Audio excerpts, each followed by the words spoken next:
Welcome to PedsDocTalk TV. I'm Dr. Mona, and this video is an update on the second trimester. Yes, second trimester. I go over my physical and mental health in this trimester, a status on my Lovenox injections and other medications, some unexpected hurdles in the second trimester because life isn't ever so simple, establishing care with a maternal fetal medicine doctor, and I'll explain why I saw him, and my glucose tolerance test. Make sure to stay tuned in until the end of the video, where I also talk about how I've been managing second trimester heartburn. And here we go.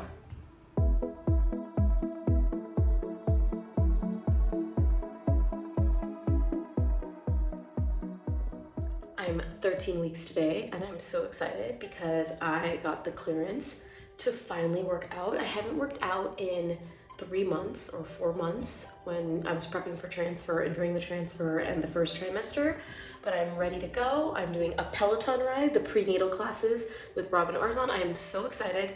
Nausea is so much better. Very minimal the last 2 days.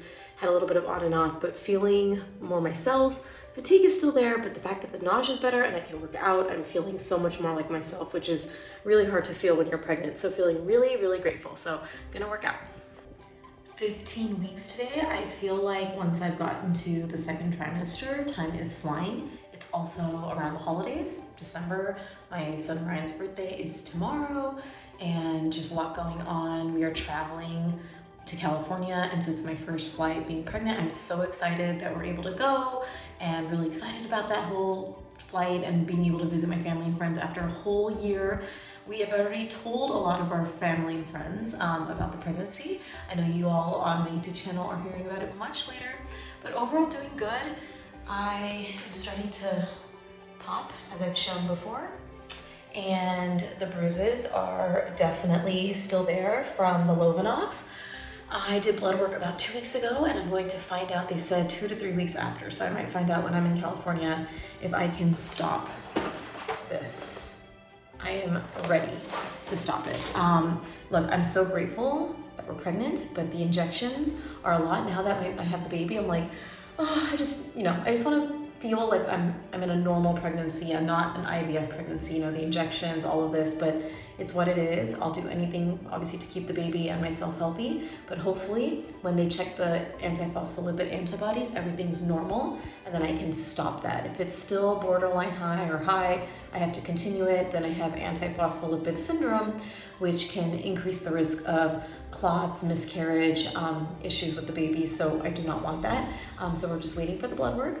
But I'm feeling good. I'm able to work out again. I started doing some Peloton rides and low weight exercises. It feels so good. And eating way more. I had minimal appetite in that first trimester. I mentioned I was gagging all the time, pretty much at one point 11 a.m. to 8 p.m. But now I'm like craving eggs, which I was not craving in the first trimester. Milk, I can eat more. It just feels so much more like myself as the baby grows. And so I'm really just embracing the second trimester and just so excited to travel to visit family and share in the excitement of being pregnant and expecting our baby, and just overall good. But I'll update you again next week from California. We'll be doing that vlog and that update. I am 17 weeks tomorrow, and I just finished getting a lipid infusion. So I have to do these every month until I'm about 24 weeks because of my high natural killer cells. So I had the infusion today, and I'll have 2 more, and then I'm done, which is exciting. And then we went to California, and it was an awesome time. It was my first trip being pregnant, getting to share the news with all of our family and friends, which was super awesome, sharing in that joy with everyone. And while I was there, I found out that my antiphospholipid antibodies are still elevated, so I have to continue my Lovenox.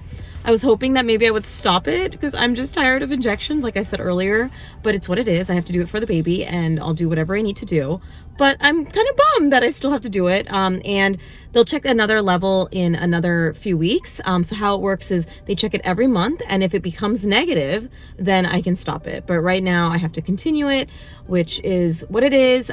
So it takes about 2 to 3 weeks for the labs to come back because it's a send out of state. So it takes 2 to 3 weeks, and I have my next one in 2 weeks. So I'll be continuing these meds for at least another 5 weeks. But like I said, it's what it is. But my abdomen is completely bruised. It's hard finding real estate basically to inject. I have no spots that don't have a bruise, so I'm like really trying to find spots that I can do this. But yeah, that's where we're at with that. And our trip to California was awesome. Like I said, it's a very interesting time right now because I have become weirdly irritable in this pregnancy towards Ryan. So I didn't realize that this was a thing. And I talked to one of my best friends in California. So I don't know if you have this, if you are going through secondary infertility and you are pregnant with your second, or just if you're pregnant with your second or third. Yeah, I just found myself, I never used to get really irritable with Ryan, like with tantrums. Like I could be able to control my feelings and be calm. But now everything he does is so triggering. And I talked to one of my friends who said it happened to her too. She didn't go through IVF, but just being pregnant with her second, she also had that feeling where she would just get so irritable, tired, and that happened. And it was so nice talking to her about it because for a while I just felt very alone. I felt like, is this only me? So maybe if you're going through that, I hope you know that you're not alone. It's important to talk about it. It's important to realize it and hopefully, you know, channel it so that you can be more present for your kid and not irritable and upset and cranky. Because yeah, he's 3 and he's got a big personality now. He is a quote unquote three-nager, if you like that term. And he has been showing that. And I would just get so irritable to a point where I just started crying when he had a meltdown because I was just so triggered, which rarely happened before I got pregnant. So I don't know if it's because he's 3, because I'm pregnant, or both, but just know that you're not alone if you have felt that. But I really want you to talk to someone if you feel that way so that you can channel it and figure out a way to navigate it, because I don't want you to feel that way your entire pregnancy. But yeah, doing good, and we'll do another update next week. I am 18 weeks in a few days. So I'm like 17 and 4 days, and I just felt baby move. The flutters, oh my gosh, the flutters. I love that flutter phase. That tickle on your bladder, that brrr, oh, like bubbles. I felt it. It's so beautiful. I felt it a few days ago, but it's more consistent now. Baby likes to be more active after 7:30 until like 10:30, which makes sense because that's also the time that I'm finally sitting, relaxing after, you know, work and Ryan and all that. So feeling so good, but I had to share that because it just is such a great feeling. I'm at my OB appointment. He actually is sick with the flu, so I have to see another OB, which is perfectly fine. I know how that goes as a doctor, but I always get a little bit anxious. Much better in this pregnancy than the first, but like, is the baby okay? Is everything fine? I'm on the Lovenox, I'm on all these meds. I'm like, is everything okay? So I'm excited, but also nervous at these visits, but we are doing visits every 4 weeks until 36 weeks. That's the norm. So I am gonna be 18 weeks in 2 days. So this is the visit, and I'll have another visit in a month. Oh. What is Daddy doing, Ryan? Feeding. Feeding the baby? Yeah. So what are you doing while Daddy's holding the baby? Yeah. You're waiting? Yeah. And what happens if Daddy gives the baby to Mommy? Hi, baby. Oh, hey, that's good, Ryan. What if Mommy needs to give a baby back? Oh, I need baby. Oh, Baby's crying. Daddy, please take I baby. have to take baby, Ryan. Oh, Get out. yeah, very nice. You want to? Yeah, good. How get out? Good job, sweetie. Good baby. Very good waiting, Ryan. Very good waiting. That's really good, Ryan.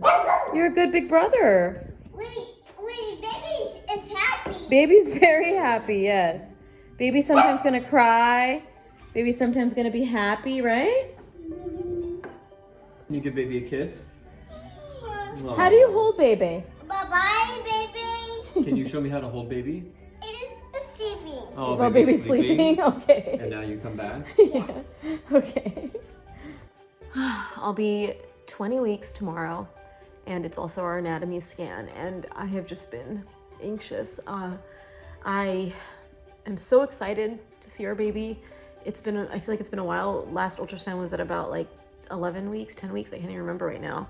It's probably on my vlog somewhere, but I'm just excited to see baby, and I just am nervous. Like, I just want everything to be okay. You know, you've gone through so much with IVF and also obviously with Ryan. I'm just like, please let everything be where it needs to be.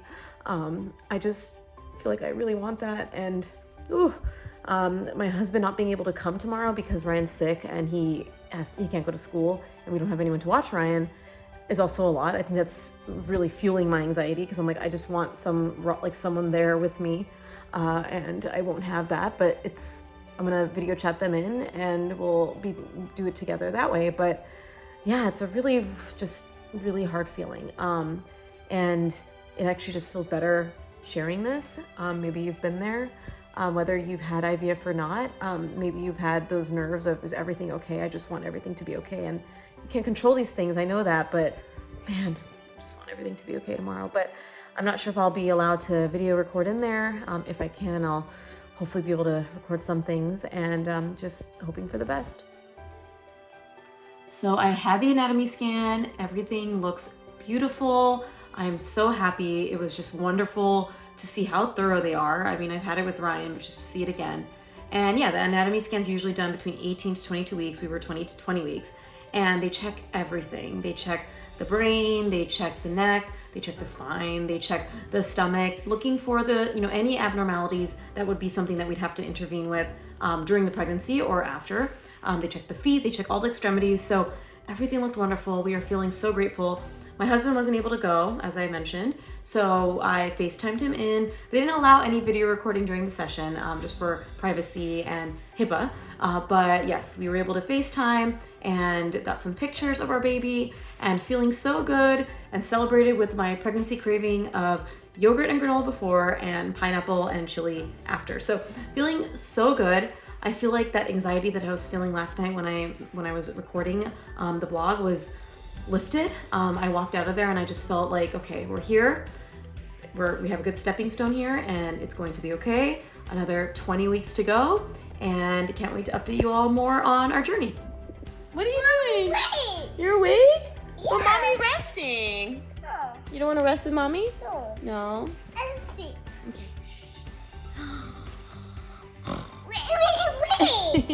Wait. I am 22 weeks, over halfway. Overall feeling good. I definitely was hoping that I would be able to be injection and med-free this pregnancy, but it's not a reality. So I had mentioned that I am on Lovenox and baby aspirin. So the Lovenox are injections, and then the baby aspirin is a pill every morning, because I had borderline high antiphospholipid labs. So they checked this because having antiphospholipid syndrome or high antiphospholipid antibodies can be a risk for miscarriage, stillbirth, clots. So I got this tested because in IVF protocol, they check all of this just to be completely thorough. I had no clinical reason that they needed to check this because I haven't had miscarriages in the past or known issues with clots. But it was something that was recommended, and I said, okay, I think since I only have one embryo, why don't we check this, be thorough. And so at that time, 2 labs came back elevated of 4 labs that they check. And so I had to start Lovenox the day of my transfer. I've been on Lovenox every night. I got another lab checked a few weeks after, like a month after, and it was still positive, 2 of them. And so then I had to continue with another check in another month, and I just got the results of that lab test round, and now 3 of them are elevated. So it means that I have to continue the Lovenox the entire pregnancy, and then I get to stop it. And the entire pregnancy is another 5 months of injections, and I don't love it. I get the reason. I understand the reason, especially as a pediatrician, medical professional, that this is what's best for baby, but the injections really suck. I'm just gonna put it out there. And so I keep telling myself that it's for a reason. It's to keep the baby safe. Obviously, just if you're ever in this boat, it's not this whole concern of the clotting. As long as I take the Lovenox and baby aspirin, that's the best thing. There is a risk of IUGR, which is intrauterine growth restriction, if you don't manage it, which we are. There is a risk of clots, which obviously can affect growth. So that is not just helping me want to just be at peace in the pregnancy. I'm just trying so hard to remember I'm doing what I need to do. But it's very difficult just to get news like that. And so, yeah, so I am gonna be on the Lovenox every day. I have my OB appointment this coming Monday. I'm gonna talk to him about what's going on and just kind of, get that reassurance from him too, since he's gonna be delivering, we're doing a scheduled C-section. And that'll be really helpful. And so, yeah, the medicines also are very expensive. So when you put it all together with the IVF, you're just like, it just feels like a long time. And those injections sting and they bruise my belly. So if you're watching this and you have been on Lovenox, I need to know what other parts of the body you've injected in besides the abdomen, because now with my belly getting a little more taut because of the pregnancy, which is amazing, I feel like I have nowhere to inject because I just feel like I'm hitting not subcutaneous, I'm hitting like just skin or like my belly. So I would love that if you have that information. But yeah, I'm gonna be on Lovenox for the rest of the pregnancy.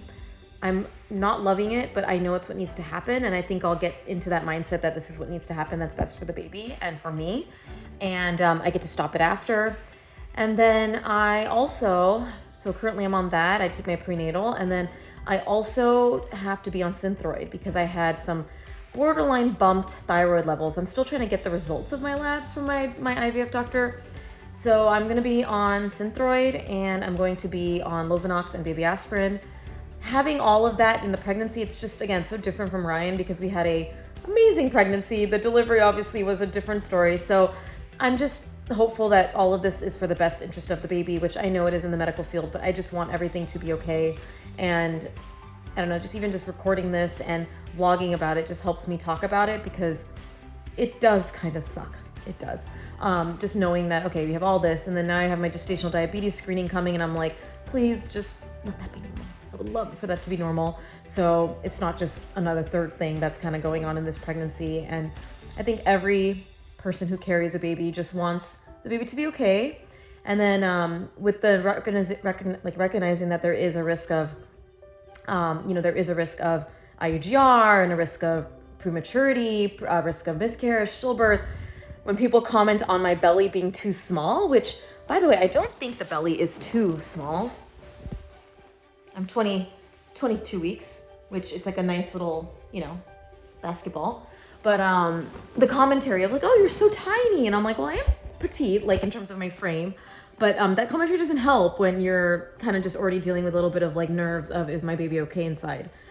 So I'm kind of trying to just understand that those people are not trying to be malicious. They're not trying to be mean. They're just saying what they feel and notice. But I have to remember that, okay, my baby's okay. I'm doing what I need to do. But little news that I wasn't expecting or didn't want to hear, if you will. And I'll see what happens at my doctor's appointment, my OB. I do feel like he's very reassuring and matter of fact, and that does help me. So I'll talk to him, will guide me there. But yeah, gonna continue all those meds and just hope for the best for the rest of the pregnancy. I am a little over 22 weeks, and I had my appointment, my monthly appointment with my OB. And I love these visits. I adore him. I guess that's a good word.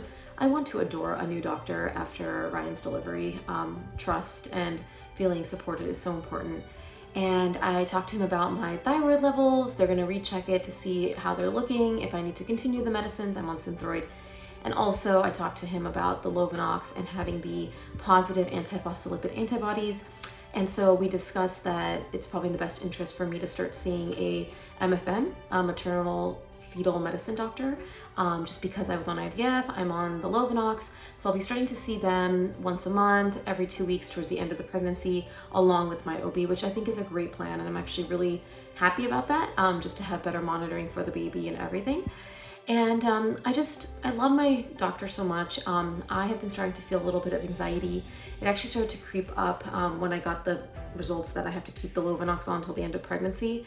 And just from, preparing for baby, preparing for everything that's gonna happen, I just was feeling a little overwhelmed. And I talked to him about anxiety, if I ever needed to get on anxiety meds, who I would talk to. And he was so kind. He's like, I can help manage that. But he even said, he's like, sometimes just knowing that I'm here and knowing that I'm okay with it and knowing that I care, so you may not even need it. And it's actually really funny he said that, because the moment he said that, I felt such a relief. I actually started tearing up, and I said, yeah, I feel better knowing that you understand, knowing that you're not judging me, knowing that it's okay to feel these things in pregnancy. So if you are feeling a little anxious, know that meds are always an option if you need them, but sometimes it just can help to be seen, heard, have someone just listen to you. And that happened today. So I felt really good, and I will go back again in a month. I have to do my glucose tolerance test. They gave me the drink to drink, and then I'll be checking some blood work again then. I am 26 weeks today, and I just had a beautiful experience with a MFM doctor, so maternal fetal medicine doctor. I've been asked by a lot of my followers, like, are you seeing an MFM? I'm 37, IVF, and then also I'm on Lovenox, Synthroid, and just obviously with IVF and the past complications with Ryan, my OB recommended it. He was like, look, it's just going to be someone else to evaluate everything that's going on. And I was excited about it. I was like, great, more people taking a look at me, the better, in my opinion, especially people who are trained. And so they scheduled an appointment. It was a male doctor, which is kind of interesting because my OB is male and my MFM doctor now is male. And I was like, great, let's do it. You know, people are like, oh, female OBs or female MFMs. I think it all just comes down to who the person is. So I saw him and I'm like getting emotional because similar to my OB, my new OB, just the most kind, compassionate, so thorough. I mean, these visits, it was just so much detail. They did another ultrasound and basically a mini anatomy scan looking at all the major things. So the ultrasound tech did that, and then he came in while she was finishing up and went through everything with me. Like, him and me just went through the entire anatomy scan, everything in my history, the fact that I'm on Lovenox, baby aspirin, prenatals, which obviously continue, and then the Synthroid. And we actually have a plan on, do I need to continue these medicines? So I mentioned in past videos, vlogs, that I'm on Lovenox, and a lot of it was because my IVF doctor essentially threw the kitchen sink at everything just to make sure, right? This is my one embryo, my one shot, and tested me for antiphospholipid antibody, a panel. I never clinically had symptoms. I've never had a DVT, which is like a thrombosis. I've never had previous miscarriages, any placental issues. So it was really just more just checking the labs without any clinical indication. And so we chatted about that, and he felt like there was no reason to continue. 26 weeks, there is no reason. So music to my ears that I don't have to continue the Lovenox.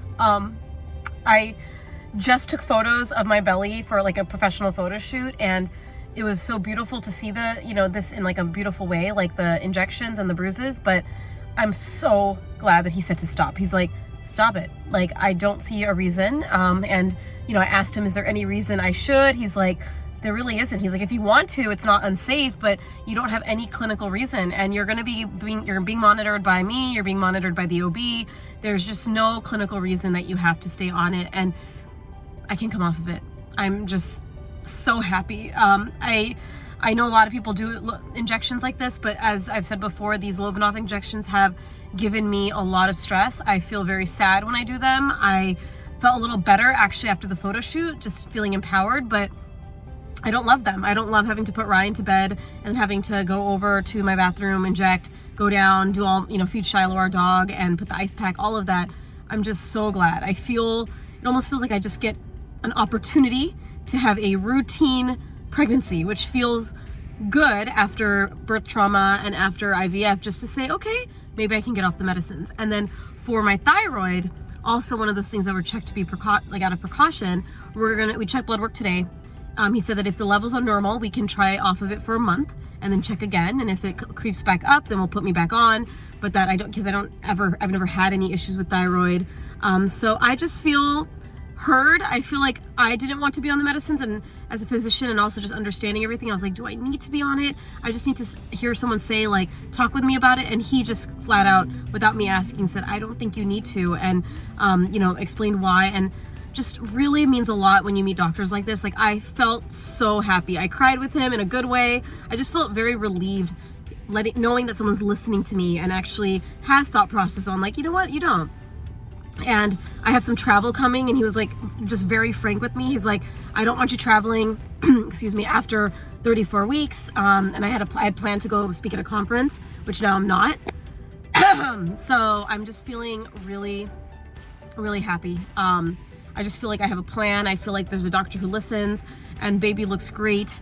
Just feeling very happy. And so I don't know if any of you all have seen an MFM, but shout out to MFM, shout out to great OB, shout out to all the good doctors. It means so much. It really made my day today. So I'm 26 weeks and I'm starting to feel the kicks on the outside, which is awesome. So, before it was just the flutters, but now I'll be sitting and the entire stomach will just move. I'm just seeing if it'll happen again, if I can document. It never happens when you want it to happen. I've learned that. But it feels so nice, and there's a lot of movement in the evening, and it also just feels good to be able to feel it from the outside. And so maybe Ryan and Gaurav, my husband, will be able to feel it soon too. but 26 weeks and baby's getting big. I am 28 weeks today, 12 weeks till full term. And it is my glucose test today, glucose tolerance test. You're supposed to do it between 24 to 28 weeks, but my doctor had an emergency, so I had to call out. So we had to reschedule. So I'm 28 weeks, we're doing the test today. I like that this office, compared to my other one, gives you the drink, has you refrigerate it, and then makes sure that you drink it before your appointment. So that way I'm not drinking it there and then having to wait 45 minutes there. So I'm gonna drink it now, get to the office in 45 minutes, tell them that what time I took the drink, and then they're going to draw my blood. Hopefully it's good. Last time I had some borderline levels, so I had to come back for the longer test. So we'll see how it goes today. And I chose the orange flavor because I feel like it tastes like Fanta. So I have to measure 5 ounces. So I'm gonna use a measuring cup just to make sure that I don't go overboard.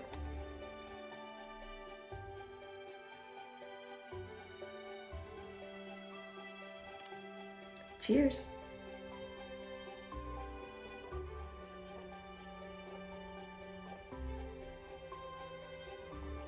I love the taste. I love it. It's like super sweet Fanta.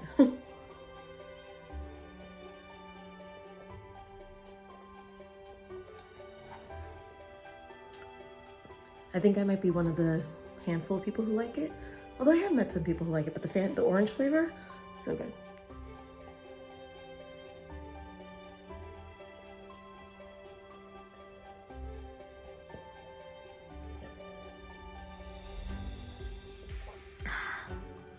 Five ounces all done. It's 8:45 a.m. where I'm at. So I'm gonna tell them and then they'll draw the blood accordingly. I had my appointment. I had my glucose test, little blood draw there. It was very nice to be able to drink that before and then just go in. It was a quick appointment.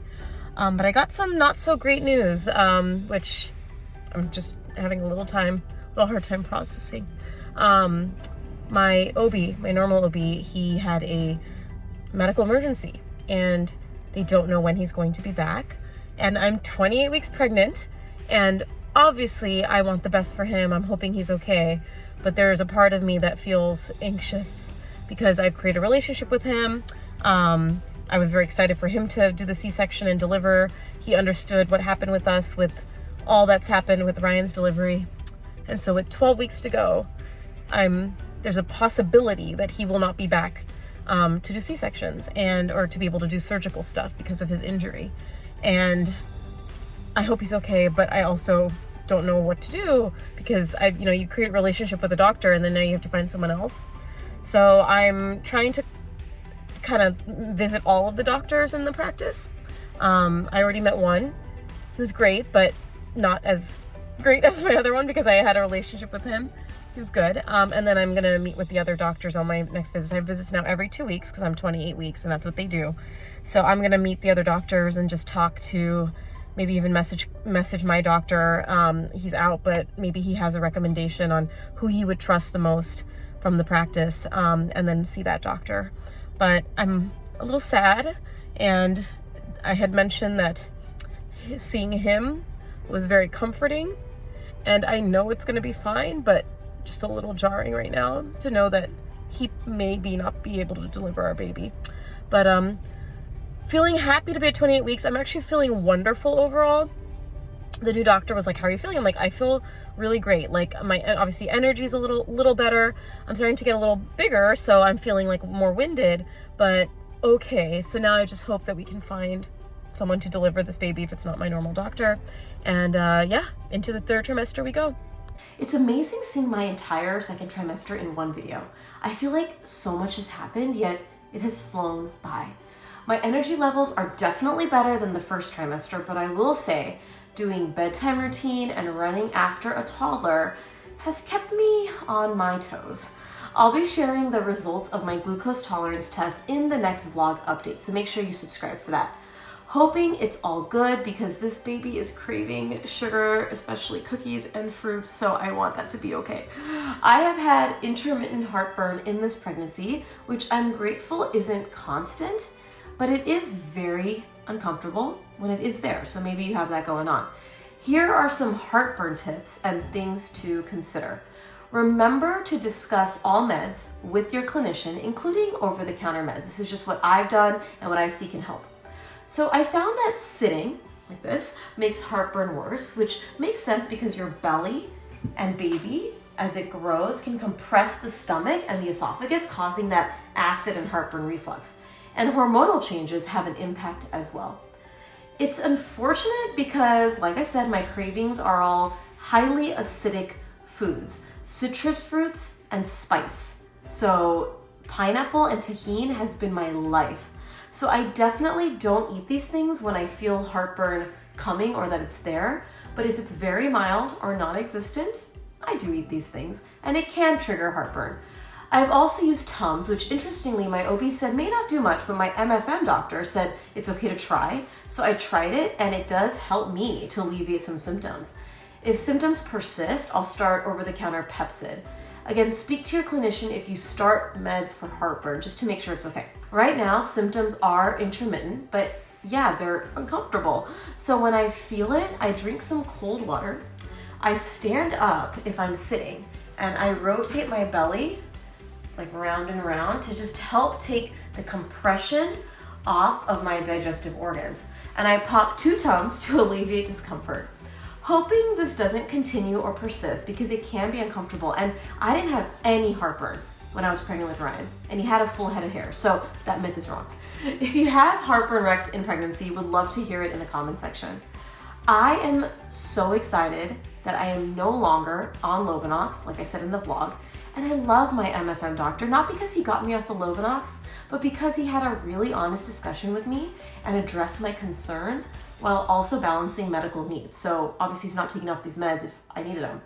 So the concern for me was, do I really need to be on these medications? My thyroid levels turned out being normal, so the plan is to stop the meds and recheck in a month.